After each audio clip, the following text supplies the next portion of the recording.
Assalamualaikum warahmatullahi wabarakatuh. Halo teman-teman, berjumpa lagi di channel saya Dian Ardiani, masih dalam rangka persiapan tes P3K tahap yang kedua.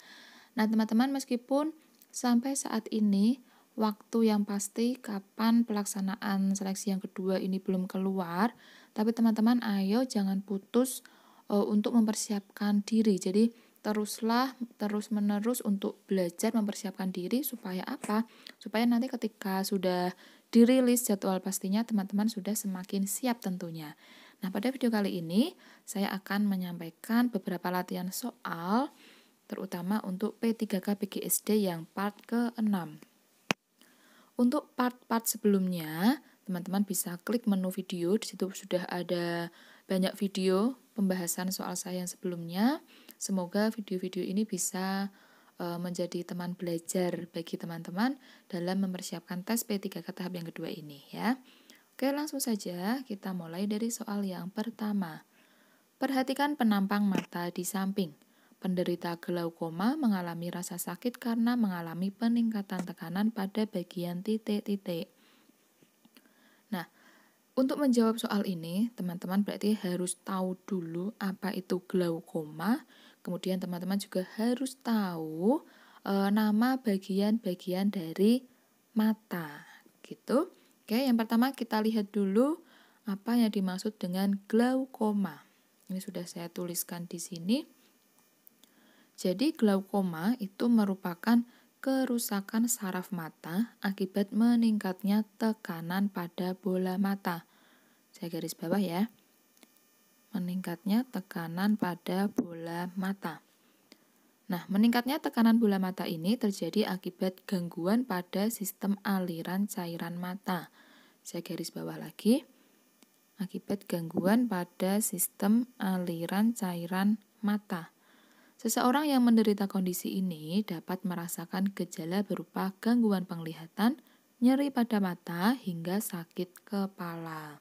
Nah, sekarang teman-teman sudah tahu. Jadi glaukoma itu adalah kerusakan saraf mata akibat meningkatnya tekanan bola mata. Nah, peningkatan tekanan pada bola mata ini terjadi karena adanya gangguan pada sistem aliran cairan mata. Berarti pada soal ini, ya saya ulangi, penderita glaukoma mengalami rasa sakit karena mengalami peningkatan tekanan pada bagian bola mata ya. Atau bisa juga tekanan pada atau gangguan pada sistem aliran cairan mata. Nah, sekarang langkah berikutnya setelah teman-teman tahu pengertian tentang glaukoma, teman-teman harus tahu bagian-bagian dari mata. Nah, ini sudah saya tuliskan. Jadi yang nomor 1 itu adalah kornea, nomor 2 itu lensa mata, nomor 3 pupil, kemudian nomor 4 adalah aqueous humor atau cairan bola mata, dan yang kelima iris. Nah, supaya teman-teman bisa melihat gambar yang lebih jelas, ini saya sediakan gambar yang berwarna. Teman-teman bisa screenshot atau paling tidak memperhatikan. Jadi di pause dulu videonya, teman-teman silahkan amati bagian-bagian dari mata yang ada. Ya, jadi sudah ada otot, kornea, iris, pupil, aqueous humor, lensa, vitreous humor, mana koloid, mana retina, mana bintik kuning, mana saraf optik, teman-teman harus tahu ya. Nah, sekarang kita kembali ke soal yang tadi. Jadi, untuk glaukoma itu berarti mengalami peningkatan tekanan pada bagian bola mata. Ya, kalau di gambar sini berarti berada pada bagian nomor 4, yaitu pada aqueous humor atau pada cairan bola mata ya, di nomor yang 4. Berarti jawabannya adalah yang B. Oke, kita lanjut ke soal berikutnya. Nah, ini ada tipe sedikit ya, itu yang sudah saya coret, saya tulisi warna merah. Perhatikan penampang otak di samping. Bagian yang mengatur perubahan ukuran pupil ditunjukkan oleh nomor titik-titik. Nah, sebelum menjawab ini, teman-teman harus tahu dulu bagian-bagian otak, lalu beserta dengan fungsinya masing-masing. Nah, di sini sudah saya tuliskan. Jadi, bagian otak manusia itu ada otak besar, dan juga ada otak kecil. Kemudian nih yang otak besar ini ya, itu ada 4 bagian. Ini saya beri tanda centang.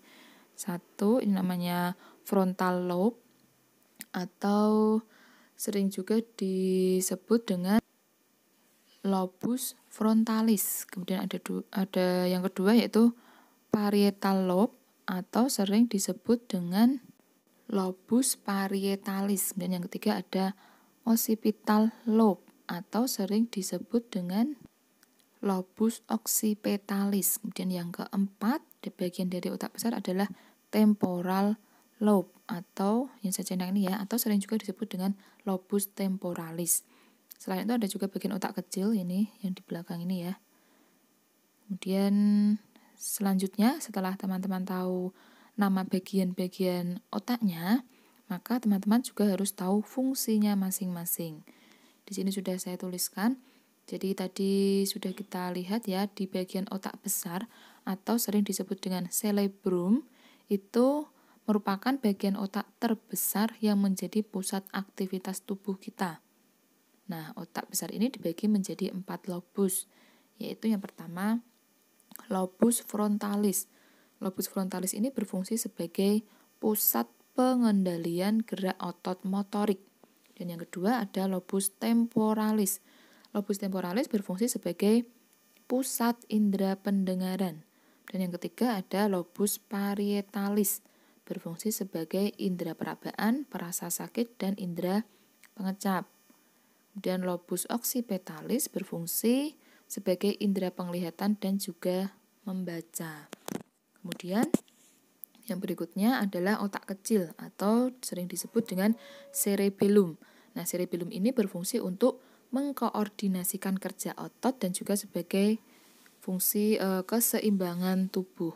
Jadi pada soal ini tadi ya, yang mengatur perubahan ukuran pupil. Nah, karena ukuran pupil itu berarti berkaitan dengan penglihatan. Kita lihat yang bagian penglihatan itu berarti pada bagian otak besar yang bernama lobus occipitalis ini ya. Indera penglihatan berarti lobus occipitalis. Kita lihat lobus occipitalis itu di bagian yang mana pada gambar ini. Lobus occipitalis. Nah, ini ya, yang bagian hijau ini, warna hijau ini. Berarti kalau pada gambar tadi, ini berarti pada gambar nomor 3 ya teman-teman ya.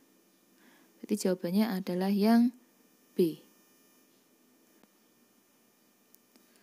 Soal berikutnya, di situ ada gambar hewan, kemudian pertanyaannya, bagian X pada gambar ikan di atas memiliki fungsi serupa dengan organ tubuh titik-titik. Kita lihat bagian X, nah ini ya, bagian yang seperti kumis ini ya. Organ tersebut atau bagian tersebut itu bernama misai atau antena, biasanya dimiliki oleh ikan lele.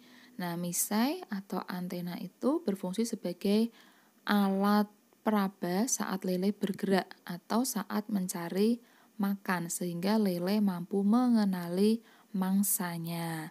Nah, fungsi misai tadi itu sama dengan atau serupa dengan organ yang dimiliki oleh apakah A, alat sengat pada lipan, yang B, misai pada kucing, yang C, antena pada semut, yang D, duri pada bulu babi.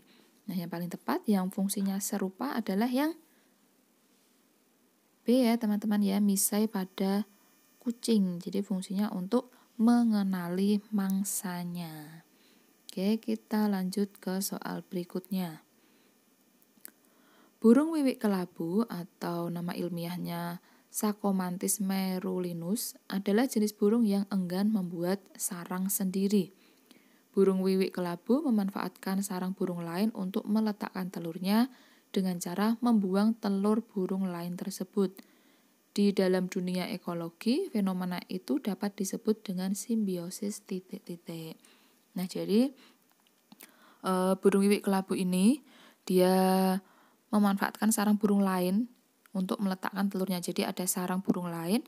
Nah, telur yang ada di sarang burung itu dibuang, kemudian dia meletakkan telurnya sendiri pada sarang burung yang tadi, begitu. Jadi merebut sarang kepunyaan burung yang lain. Nah, dalam dunia ekologi, fenomena ini disebut dengan simbiosis apa? Apakah komensalisme, ataukah parasitisme, ataukah kompetisi, ataukah predasi? Nah, teman-teman, kita lihat dulu macam-macam simbiosis. Oke, yang pertama, simbiosis kompetisi. Nah, ini merupakan interaksi yang menyebabkan persaingan pada kedua individu. Kompetisi yang terjadi pada hewan, contohnya macan tutul dan macan kumbang yang sama-sama memangsa kerbau liar. Dan yang kedua ada simbiosis netralisme, yaitu hubungan antara makhluk hidup berbeda jenis yang tidak saling mempengaruhi, meskipun makhluk hidup tersebut berada dalam habitat yang sama. Disebut netralisme ialah jika terjadi perbedaan dalam jenis asupan pakannya. Contohnya interaksi antara kucing dan ayam di kebun.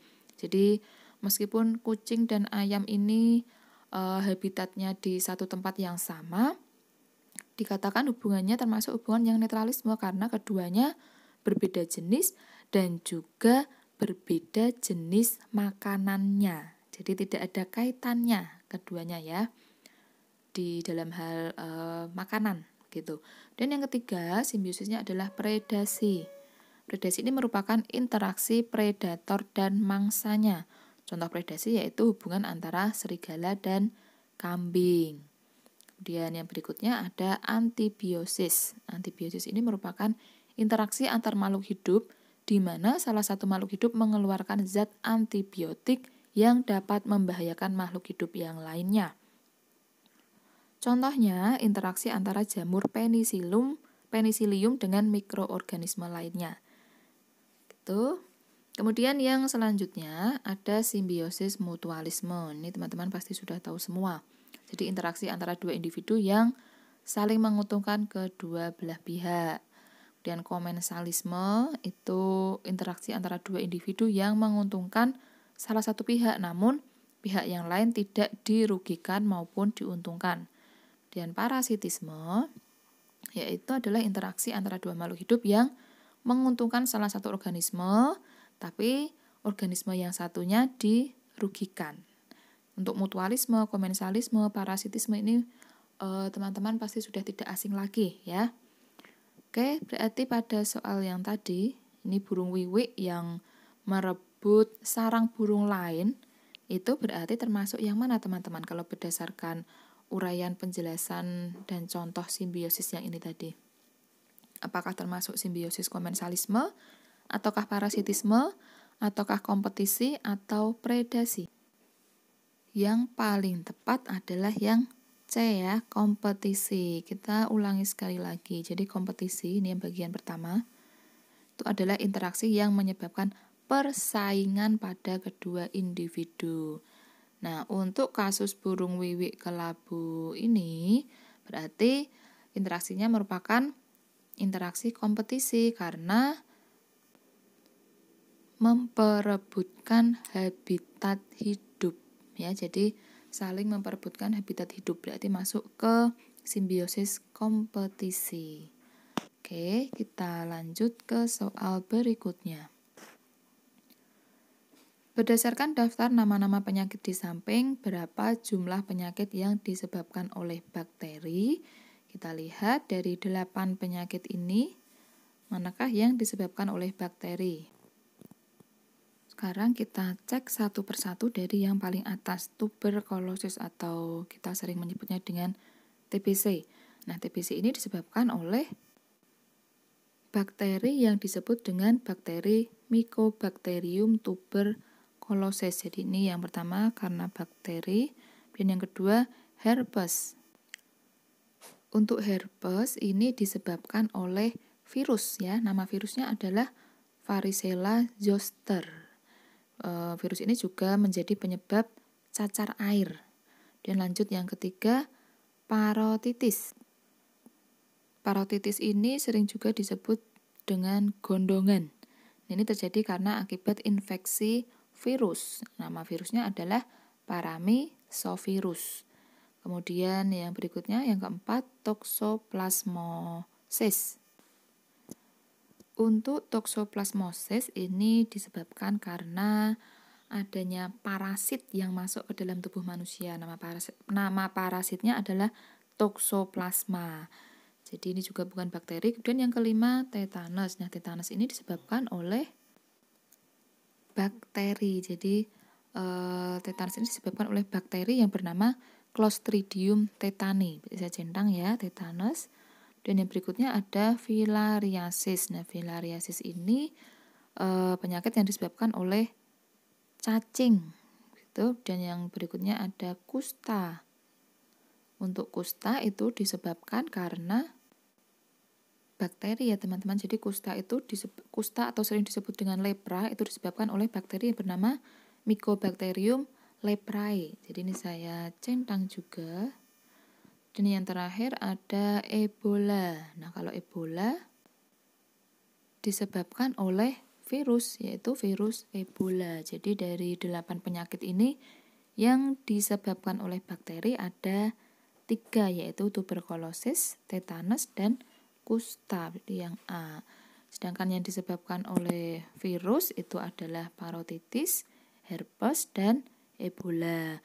Kemudian yang disebabkan karena adanya protista itu berarti adalah toksoplasmosis. Kemudian yang disebabkan oleh cacing adalah filariasis. Untuk materi seperti ini mau tidak mau teman-teman harus menghafalnya ya. Oke, soal selanjutnya, bagian darah yang bertugas mengedarkan sari-sari makanan ke seluruh tubuh adalah titik-titik. Apakah sel darah merah atau plasma darah atau keping darah ataukah sel darah? Nah, teman-teman harus tahu dulu bagian-bagian darah beserta fungsinya. Nah, di sini sudah saya tuliskan. Jadi dalam darah manusia itu ada sel darah merah, sel darah putih, keping darah, dan juga plasma darah. Setiap bagian darah ini mempunyai fungsi yang berbeda. Yang pertama, sel darah merah atau sering juga disebut dengan eritrosit itu berfungsi untuk membawa oksigen ke seluruh tubuh. Kemudian yang kedua ada sel darah putih atau sering disebut dengan leukosit itu berfungsi untuk melawan infeksi atau penyakit. Yang ketiga ada keping darah atau trombosit, itu adalah sel yang membantu pendarahan berhenti ketika kita terluka. Kemudian yang terakhir ada plasma darah, yaitu cairan kekuningan yang membawa nutrisi, hormon, dan protein ke seluruh tubuh. Nah, kembali ke pertanyaan. Bagian darah yang bertugas mengedarkan sari-sari makanan. Berarti adalah yang ini ya teman-teman, yang nomor 4, plasma darah. Berarti jawabannya adalah yang B. Silahkan teman-teman ingat-ingat bagian-bagian darah dan juga fungsinya. Oke, lanjut ke soal berikutnya. Alat transportasi pada insekta itu berupa titik-titik. Apakah sel api, ataukah pembuluh jantung, ataukah C, lengkung aorta, atau D, jantung pembuluh. Kita lihat satu persatu ya. Untuk sel api itu merupakan alat ekskresi pada cacing pipih. Dan untuk yang lengkung aorta itu pada cacing tanah, sedangkan jantung pembuluh pada serangga. Berarti alat transportasi pada insekta adalah yang D ya, jantung pembuluh. Untuk yang B ini hanya pengecoh saja. Jadi itu adalah untuk serangga atau insekta, itu berarti D, jantung pembuluh. Berikutnya, yang tidak termasuk sel darah adalah titik-titik. Apakah plasma darah, atau eritrosit, atau leukosit, atau trombosit? Nah, jadi teman-teman, sel darah itu terdiri dari 3 ya. Ada sel darah merah atau eritrosit, dan sel darah putih atau leukosit, dan keping darah atau trombosit. Jadi yang tidak termasuk adalah yang A, plasma darah ya. Saya ulangi, yang termasuk sel darah itu adalah eritrosit atau sel darah merah, kemudian leukosit atau sel darah putih, dan juga trombosit atau keping darah. Jadi yang bukan adalah yang A, plasma darah.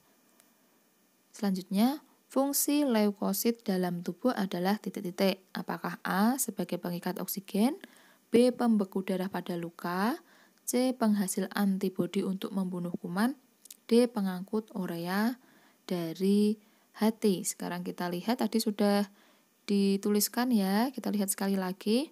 Jadi ini fungsi sel darah, ada sel darah merah, eritrosit, ini untuk membawa oksigen ke seluruh tubuh. Kemudian sel darah putih atau leukosit untuk melawan infeksi atau penyakit. Kemudian keping darah atau trombosit untuk membantu darah berhenti kalau terluka. Kemudian selain sel darah, 3 sel darah tadi, ada juga plasma darah yang berfungsi untuk membawa nutrisi. Jadi pada soal ini tadi, fungsi leukosit adalah ini ya, melawan infeksi atau penyakit. Berarti pilihan yang betul adalah yang C, penghasil antibodi untuk membunuh kuman. Oke, soal berikutnya. Fungsi dari trombosit dalam tubuh adalah titik-titik. Kita lihat lagi. Trombosit. Trombosit atau keping darah nih ya di nomor 3, itu fungsinya untuk membantu pendarahan berhenti kalau kita terluka. Berarti yang betul adalah yang B ya teman-teman, pembeku darah pada saat luka. Berikutnya, seseorang mengalami gejala pusing, lesu, dan penglihatan berkunang-kunang. Pada saat tekanan darah orang tersebut diukur, tensimeter menunjukkan angka 90-60.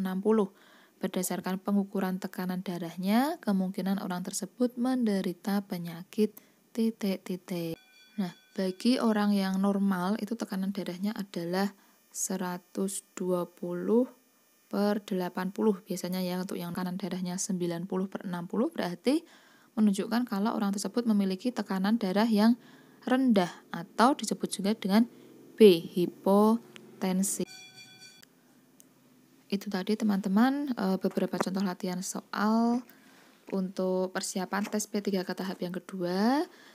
Jangan lupa subscribe dan nyalakan lonceng supaya tidak tertinggal video-video selanjutnya. Saya doakan semoga teman-teman bisa mempersiapkan diri lebih baik lagi, lebih matang lagi, sehingga teman-teman bisa lolos di tes P3K tahap yang kedua ini.